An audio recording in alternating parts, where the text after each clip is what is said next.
She took a job cooking for cowboys on a ranch, not knowing one of them owned the land they stood on. Snow was falling hard over the Montana plains, thick as silence and twice as cold. December had sunk its claws deep into the land, frosting the brittle grass and clinging to the wooden beams of the Stone River Ranch like old sorrow. Wind screamed between the outbuildings, rattling loose shingles and stinging any skin foolish enough to show. May walked straight into it. Her coat was too thin, patched at the elbows, and her gloves were mismatched, one wool, one leather. But her spine held straight, and her eyes burned with a kind of fierce defiance that only women with nothing left to lose ever truly mastered. A satchel hung from her shoulder, and her boots left sharp prints across the frozen mud of the ranch yard. She stopped in front of the cookhouse, where a group of cowboys were gathered near the open fire, passing a flask and laughing low through chattering teeth. They looked up as she approached, the laughter fading one by one as they took in the sight of her. A woman, alone, asking for something in a place that gave nothing easily. A tall man stepped forward, older than the rest, with a graying beard and suspicion etched deep into his brow. His voice was gravel wrapped in whiskey. "This here's a workin' ranch, miss. Not a place for strays or stories." "I'm not a stray," May replied. Her voice was steady, low. "And I ain't here to tell stories." He looked her over. "We ain't got use for trouble, or liars, or girls who think they can sweet-talk their way out of the cold." May's jaw set. "I ain't here to sweet-talk neither." Another man, thicker, meaner in the eyes, spat on the ground. "She looks like she come from a saloon kitchen, if not the back room." That brought a ripple of crude laughter. The first man raised a hand to silence it. He stepped forward until they were nose to nose. "Well, what do you want?" May met his stare without blinking. "I can cook," she said, voice like flint. "I've worked cast iron over fire, skinned game, made sourdough in snowstorms and soup out of bones. I can feed your men with what's left in the barrel and make 'em say thank you after." There was a pause. The fire cracked behind them. "Where you come from?" he asked. May didn't answer. He leaned in closer. "This ain't no place for secrets." She lifted her chin. "I know how to cook, and I'm not turning back." The man studied her a moment longer. Then he stepped aside and nodded toward the cookhouse. "We got 3 dozen men through winter and no proper meals in 2 days. Stove's in there. You want the job, prove it by morning." May didn't flinch. "I'll need flour, salt, a dry towel, and a little respect. Wouldn't kill you." He grunted, half a laugh. "We'll see about that last part." As May stepped toward the door, her eyes passed over the group again. Most looked away, some smirked, others scowled. But one man didn't move at all. He leaned against the post, arms folded, tall, with a dark coat and a brimmed hat pulled low. The only thing visible was the sharp cut of his jaw and the flicker of something unreadable in his eyes. He didn't speak, didn't scoff like the others, just watched. May's gaze met his for a moment too long before she pushed open the cookhouse door. Inside it was dark, cold, and smelled of grease gone sour. Pots rusted on the sideboards, a few empty tins lay scattered like fallen soldiers. But the stove stood tall in the corner, and May felt something like stubborn hope stir in her chest. She hung her satchel on the hook, rolled up her sleeves, and began. Outside, the man in the dark coat, Caleb, kept his arms crossed. He had known her face before she spoke, had seen her once in Billings years ago when she worked behind the kitchen doors of Rose Bell, that painted-up place, where decent men whispered lies and left their honor outside. She had been dragged into the room one night, accused of stealing a drink, or maybe just standing too tall. A man twice her size had grabbed her by the wrist. She had not screamed, she had not cried, she had just stood there, spine like iron, eyes full of fire, daring them to strike her down if they meant to. He had watched from the shadows then, done nothing, and now she was here, snow in her hair and defiance in every step. He said nothing, just turned back toward the bunkhouse, the firelight flickering behind him. A storm was coming, outside and in, and it had her name. May rose before the moon had fled the sky. The cold bit into her bones as she pulled on her boots and coat, the same threadbare ones she had arrived in. Snow had drifted against the cookhouse door overnight, and it took her shoulder and a hard push to open it. Inside, the air was colder than outside until she got the stove going. She chipped ice from the water barrel, fed the fire with pine kindling, and waited until the heat began to chase the breath fog from the air. Her fingers stung, her back ached, but she moved like a woman who had lived through worse and planned to keep living. 15 cowboys meant 15 mouths. She mixed the flour into stiff dough, sliced thick strips of salted pork, and fried them slow over cast iron. The biscuits were hard-edged but hot. She served them with coffee strong enough to wake the dead. At first, the men muttered. One asked where the real cook was. Another laughed too loud and said she must have poisoned the beans. By the third morning, they came early to the benches. They scraped their plates clean and passed the coffee pot like it was treasure. No one praised her out loud, but they ate every crumb. May worked quietly, efficiently. She cleaned the pans herself, scrubbed the table, and even swept the ash from the corners of the cookhouse when no one asked her to.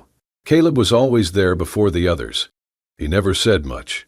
Just stepped into the cookhouse around the same hour each morning, lifted the logs into the firebox without being asked, and left without ceremony. She'd nod in thanks. He'd tip his hat, barely. He avoided her eyes. May noticed. He spoke with the others, sat with them at meals, but with her there was a silence, not the kind that spoke of judgment, but of distance, like he was holding something behind his eyes and didn't trust it to stay buried if she looked too long. And yet, he was the only one who carried an extra bucket of water without being told, the only one who left a new bar of soap by the wash basin when hers wore down, the only one who straightened the step when it iced over, after he saw her slip once near the woodpile. It was a strange kindness, wordless, but steady. One evening, May was hauling a bucket of melted snow across the frozen yard when her boot caught on a slick patch of ice. She slipped hard, the bucket flying from her grip, water splashing across the white ground. The breath knocked out of her chest, pain spiking up her wrist as she hit the ground. She hissed, biting her lip to keep from crying out. Before she could sit up, arms wrapped around her shoulders. Caleb.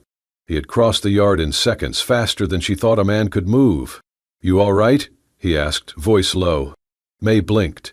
His face was close, framed by the dark brim of his hat. His hands were warm through his gloves, holding her steady. She nodded once, breathing shallow. "I'm fine." He helped her stand, one hand braced on her elbow, the other supporting her back. When she was upright, he let go immediately and took a step back, like he had crossed some invisible line and was trying to return before it cost too much. May looked at him. He looked away. "Thank you," she said, voice quiet. He only nodded and turned back toward the barn without another word. That night, as she sat near the stove, cleaning her scraped palm, she thought about the way he had looked at her, like she was someone he recognized but could not name aloud. He had the air of a man keeping his distance, not out of disdain, but fear, or maybe guilt. May had known many kinds of silence in her life. Caleb's silence was different, and she could not help but wonder what it was he was afraid to say. It started with a whisper. Red Callahan, a brash young cowboy with a sharp tongue and a thirst for trouble, had ridden into town 3 days prior for supplies. When he came back, his saddlebags were heavy with flour and beans, but his mouth was heavier still. He waited until supper, when the fire crackled and the men had full bellies, before he leaned back on his elbows and said it like a joke, but with poison on the edges. "I seen her before," he said, nodding toward the cookhouse where May worked alone. "Back in Billings, at the Rose Bell." The name settled over the camp like ash. Everyone knew the Rose Bell, a brothel that posed as a saloon sitting just off Main, with velvet curtains, cheap whiskey, and girls who smiled whether they wanted to or not. Red smiled wide, his teeth yellowed. She wore an apron then, too, always smelled of sage and smoke. She was the cook, sure, but you know how them girls get pulled upstairs once the whiskey runs low. The men chuckled, some uncomfortably, others with that cruel ease born of boredom and bitter winters. No one questioned Red, not really. They just let the words take root. May didn't hear it that night, but she felt it the next morning. The Cowboys filed into breakfast slower than usual. They didn't meet her eyes. The usual clatter of metal and voices was muted. One man coughed, muttered something under his breath. Another set his plate down near the door, not at the table. They were polite, but they were no longer kind. And May knew. She knew that look, the sideways glances, the lowered voices, the way good men became strangers once they thought they knew a piece of your past. He did not say a word. She stirred the beans, sliced the bacon, served the coffee. Her hands worked the same rhythm, but her shoulders had stiffened. The smile she sometimes wore, thin but real, was gone. Her eyes stayed low. At noon, no one sat beside her near the fire. At dusk, no one asked if she needed help with the water buckets. And yet, she said nothing. Because what could she say? She had worked at Rosebell. She had cooked meals, not sold herself. But that distinction rarely mattered to the kind of men who looked at women like her and only saw one thing. May had learned long ago that defending yourself too hard only made you seem guiltier. Let them talk. She had survived worse. But Caleb had heard it too. He had not laughed when Red made his comments. He had not looked amused or curious. He had gone silent, staring into the fire, like it might explain something he had long been struggling with. And when, that afternoon, Red made another crude remark, something about leftover girls and leftover stew, Caleb moved. No warning, no raised voice. Just a hard, fast punch that cracked against Red's jaw like thunder. Red hit the ground hard, spitting blood, stunned. "What the hell is wrong with you?" he shouted, holding his face. Caleb said nothing. He stood over Red for a breath, fists clenched, chest heaving. Then he turned and walked away, not speaking, not looking at anyone, including May, who had seen the whole thing from the shadow of the cookhouse door. That night snow began to fall, soft and steady, like ash from a high place. May stayed up later than usual. The kitchen was clean, the stove banked low, but she sat near the warmth, her fingers tight around a chipped mug of tea she had saved from her own wages. She didn't know what to make of what she had seen. Why had Caleb hit Red? Why now? Why not say something to her? She wasn't sure if it was pity, or guilt, or something else she dared not name. The knock came just past 10. Soft, barely there. May stood slowly, heart tight in her chest, and opened the door. There was no one outside, just the snow and a small basket on the stoop. Inside, a dozen brown eggs, still warm from the hen, a sack of cornmeal wrapped in cloth, tied tight with rough twine. No note, no name. But she knew. The eggs were from the roost near the barn, Caleb's chore always. The cornmeal bore the mark of the town general store, the same trip Red had returned from.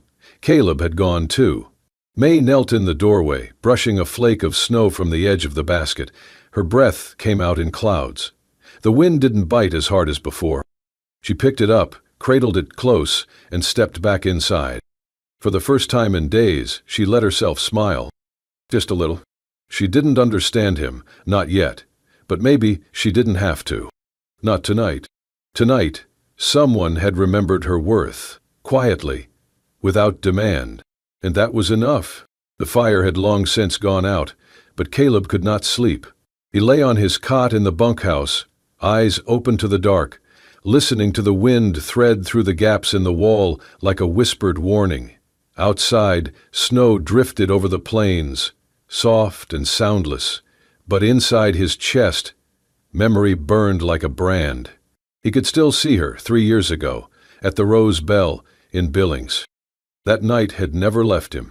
They had gone to celebrate, his friends, raucous and loud, drunk on whiskey and the thrill of closing a land deal with men twice their age. Caleb had not wanted to go, but he was young then, quieter than he is now, and it had been easier to nod than argue. He remembered the heavy perfume, the stale air of bourbon and sweat, and he remembered her. She had not looked like the others. No bright lipstick, no hungry smile. She wore an apron, her hair pulled back in a practical twist. She carried a tray of drinks with quiet focus, weaving between tables like she was trying not to be seen. But then the floor had been wet, and she slipped. The tray crashed.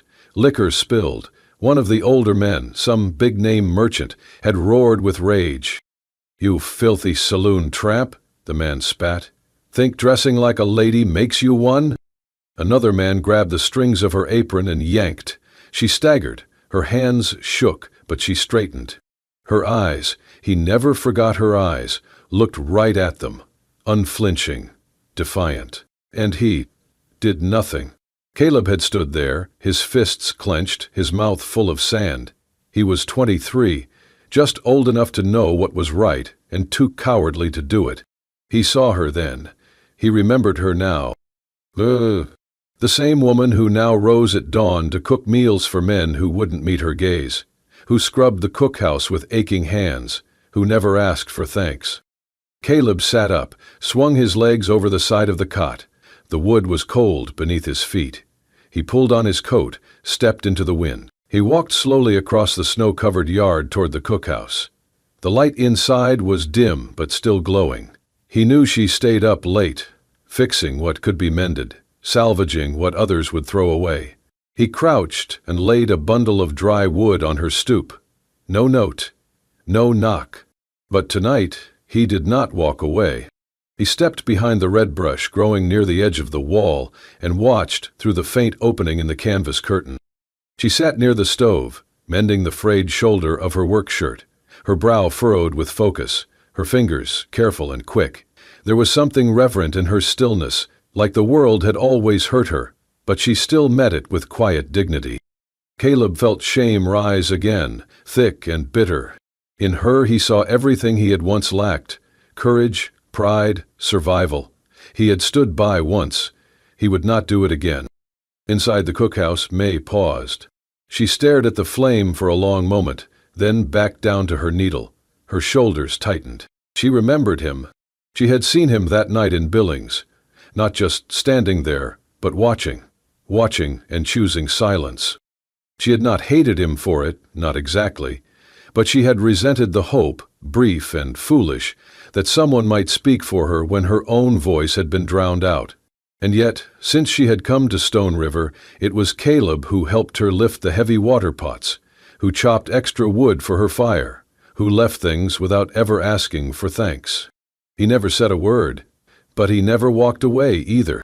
May's heart beat heavy in her chest. She did not know what to make of him, and maybe she did not want to know. But then the fire came.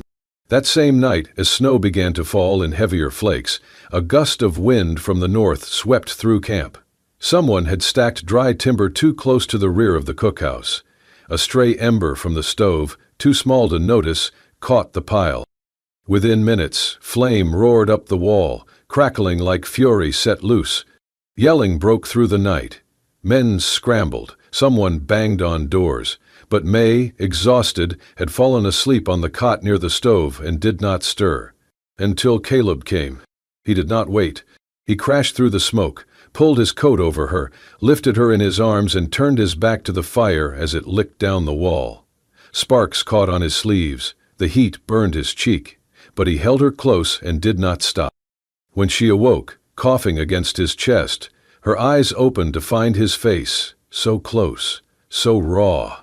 He looked down at her, and in that gaze there was no shame, no memory of who she had been or where they had met. There was only the now, the girl he had once failed, and the woman he refused to fail again. The days grew colder, and the snow packed tighter over the hills like white wool stitched into the earth.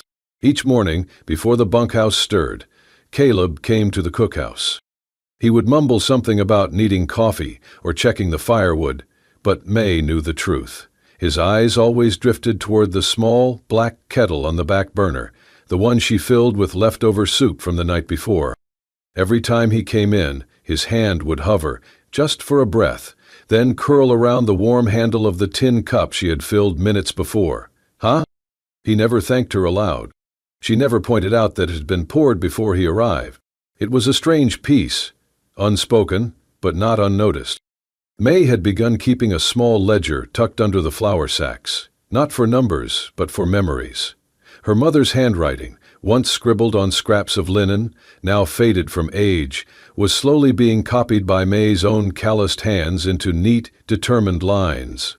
Cornbread without sugar, beef stew with root vegetables, molasses pudding thick enough to make a cowboy sit still. Recipes, yes, but more than that, dreams. One day, perhaps, a little place of her own, a kitchen without stairs, a sign that said, "Welcome," and meant it. She was stirring a pot of onion broth when Caleb stepped in again, snow dusting his shoulders.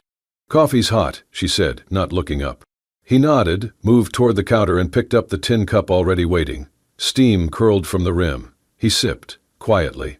After a moment, she asked without turning, "What did you used to think I was?" He paused, then, slowly, set the cup down. "I thought you were strong," he said. "Even when I first saw you, at the bell. You didn't flinch." She stopped stirring.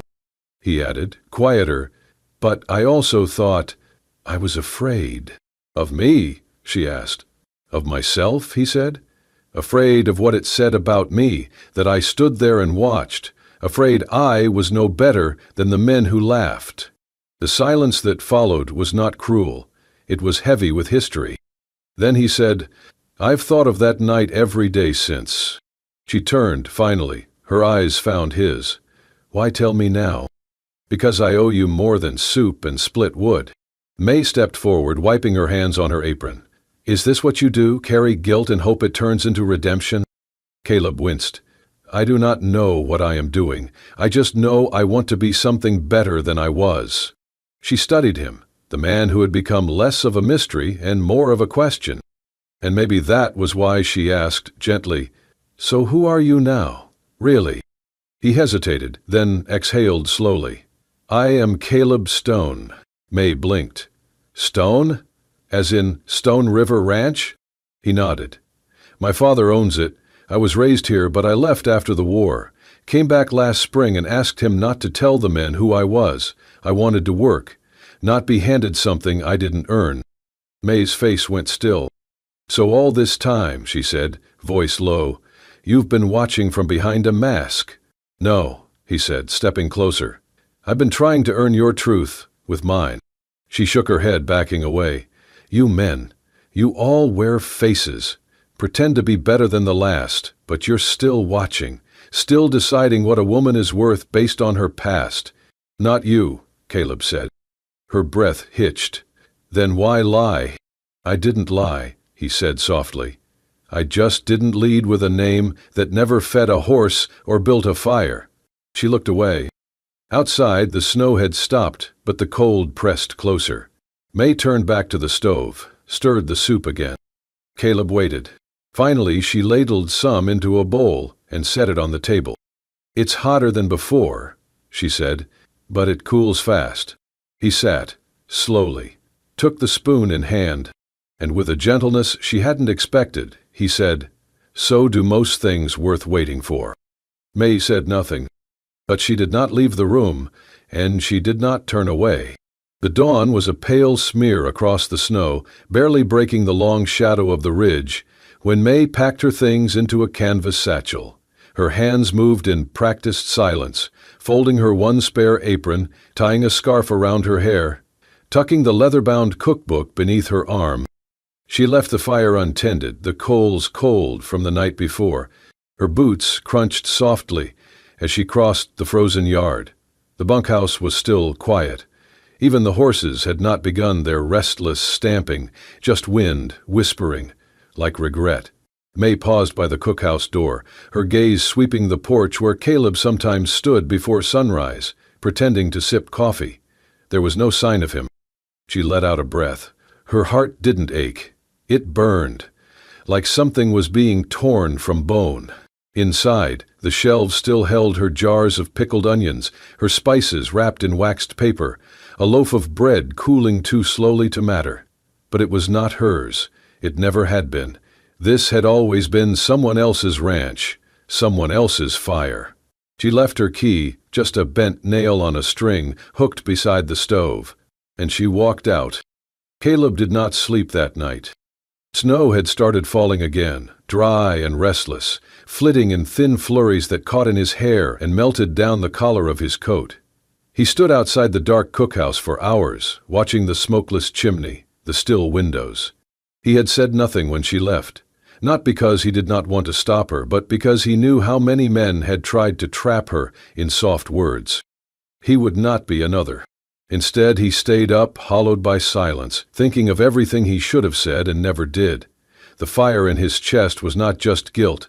It was the ache of a man who had come too late, with too little. When the snow thickened, he turned inside, sat at the narrow table May had scrubbed clean every morning, and reached for the old book she always kept near the flour sacks. Her mother's recipes, her dream. He hesitated, then tore a page from the back, a blank one, and began to write. The letter was short, but it cost him more than anything he had spoken aloud.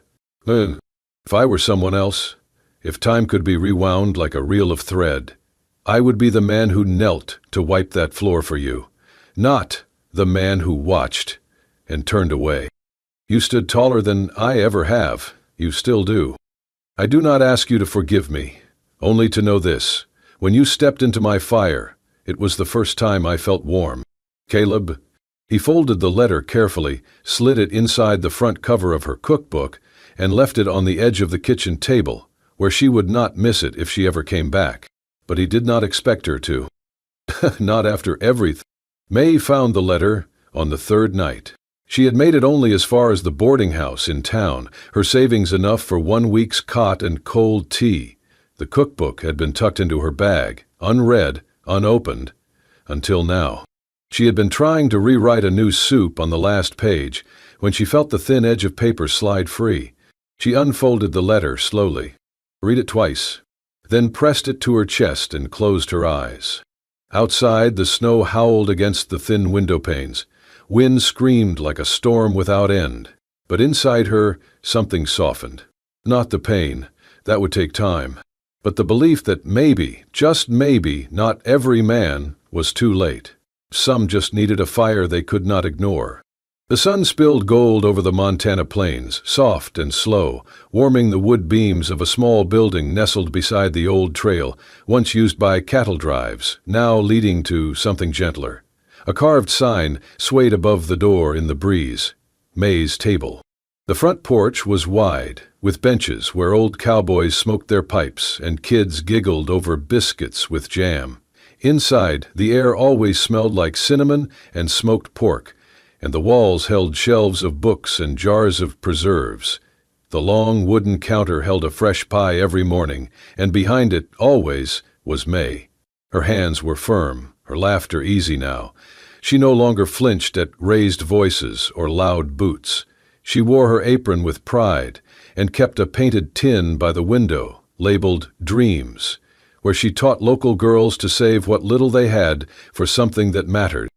Outside, Caleb dug in the herb garden, his sleeves rolled up, hands thick with soil.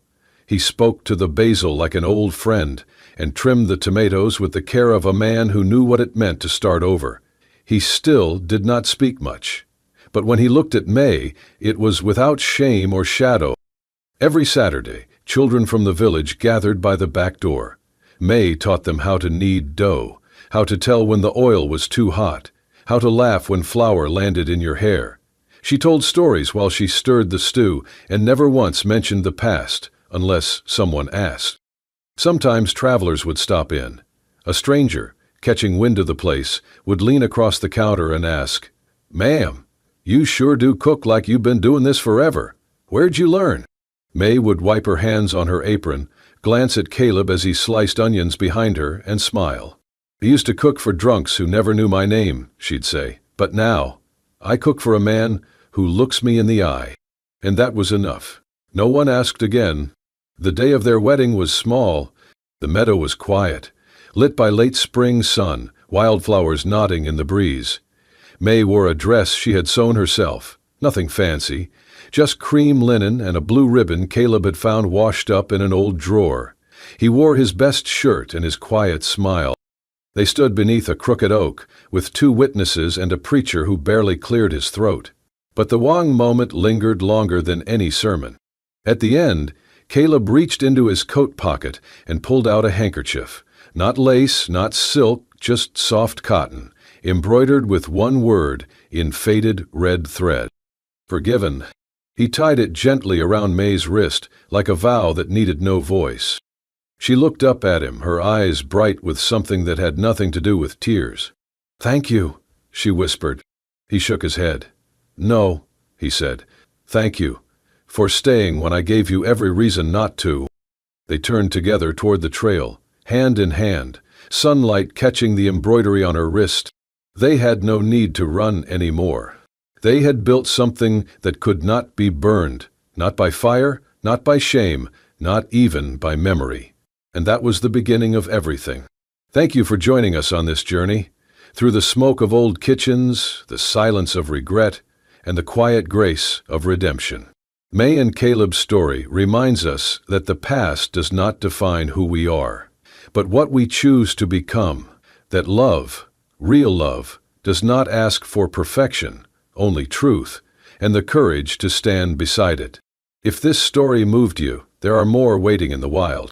Subscribe to Wild West Love Stories for unforgettable tales of grit, passion, and second chances, set in a land where the wind speaks of old scars, and every heart has a frontier.